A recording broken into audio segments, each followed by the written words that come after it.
Happy Form Friday, you guys. Coach Hannah here with Coach Alicia for Fit Body Bootcamp. This week we are here to talk to you about squats.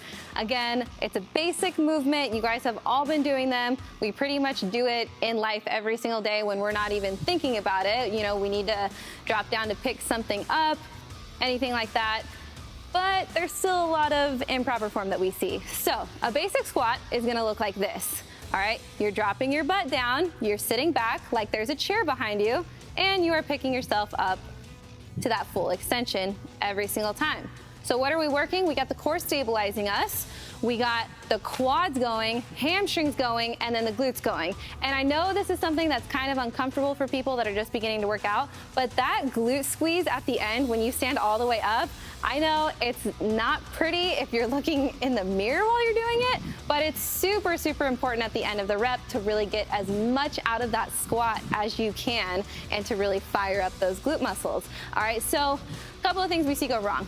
Some people start to go forward because they don't really trust that they're gonna be able to pick themselves up if they go back. You might be thinking, I'm just gonna fall back if I sit back. You're not, your legs are gonna pick you up. I know it's scary at first, but when you go forward, that's so much bad pressure on your knees, and that is how you cause or irritate a lingering issue. So we wanna focus on sitting back and not shifting forward. Another thing, we see people fold their bodies in half, all right?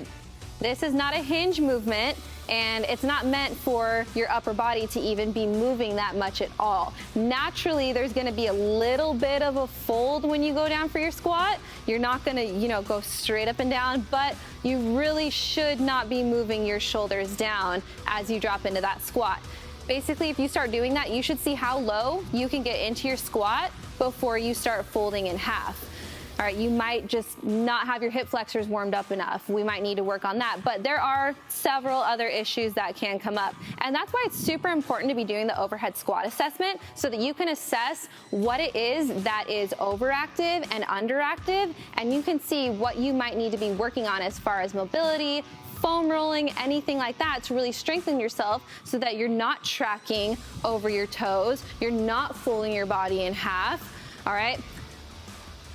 That looks pretty good. And then one thing that I want you guys to focus on when you are doing the squats is driving up through your heels. We never want to be putting all of the pressure on our toes like that. If your heels are coming up off the ground, you're shifting yourself forward too much. When you're sitting back and you're driving up through your heels, that's when you got everything moving and working properly in your squat.